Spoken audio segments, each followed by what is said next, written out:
It seems not so long ago we just experienced Purim. And on Purim, we read the Megillah. And we go right into a Shabbos, practically. And the question is obviously, the way it works out this year in the calendar is that we're supposed to internalize something about Purim that we could bring right into a Shabbos. And Shabbos is the best way to concretize that and to put it in. And we go through these parshias, it's so difficult. We talk about karbonis and sacrifices. And what does Hashem want from us? Something which we can hardly relate to.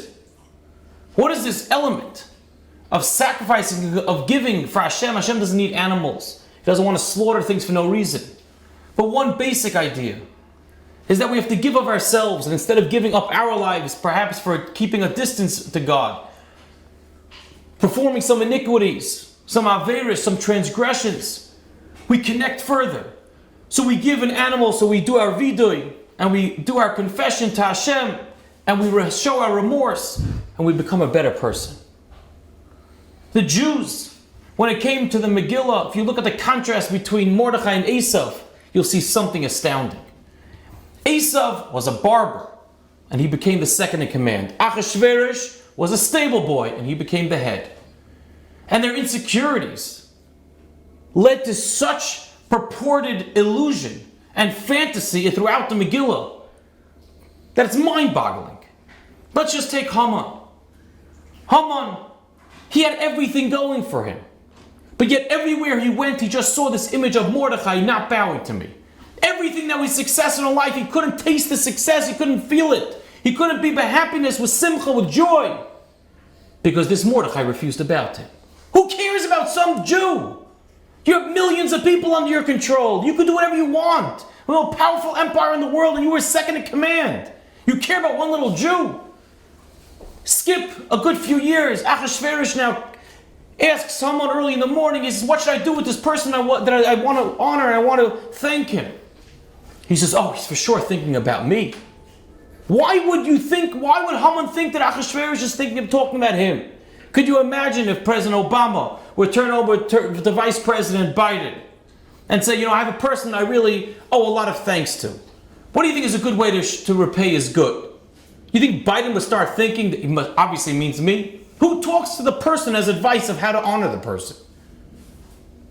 But when you're in Dinyan, when you're in fantasy land, and you have such delusional thoughts, because he was so insecure, he ended up thinking that it was him. As Esther ended up playing both their insecurities out together, inviting them both to a feast, to a party. Now Achashverosh starts thinking in his ballooned mind, why is Haman joining a party between me and my wife? To the point where it reached due to certain steps, and Achashverosh just hung Haman overnight, from second in command to not living anymore. Because the balloon popped, the fantasy was over, reality hit, and there was nothing left to Haman but the bare bones of a simpleton. Mordechai, which he ended up getting all the Jews on his side, stood against the entire tide.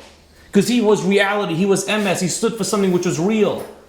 It might not be all fluffed up, and it might not be glorious, and he was put down and knocked even by his fellow Jews. But the truth prevails, and over time they realized that Mordechai had the conviction, the pride, the backbone, and he stood for what was right. And that was what emes which wins. So throughout our life, we have many chances as the Yetzer Hara throws at us delusional thoughts, fantasy, bubble. You could get this, you could become rich overnight if you would just lie here, cheat here, think about this, skip this. But in the end, we have to learn from Mordechai, who was an ish emes. We learn with HaKadosh Baruch Hu, the true sacrifice that we could give for HaKadosh Baruch Hu is realizing what our reality is. To be emistic, to be grounded, to be responsible Jews. And we act like that. That's our ultimate carbon that we can be bringing for Hashem, because we're bringing ourselves closer to the emes, who's Hashem Elokeichem emes. May HaKadosh Baruch Hu give us Siyata D'Shmaya to bring all the lessons and the highs that we've experienced over Purim and bring it into our own lives so that we grow even higher than we did the year previously. Have a wonderful Shabbos.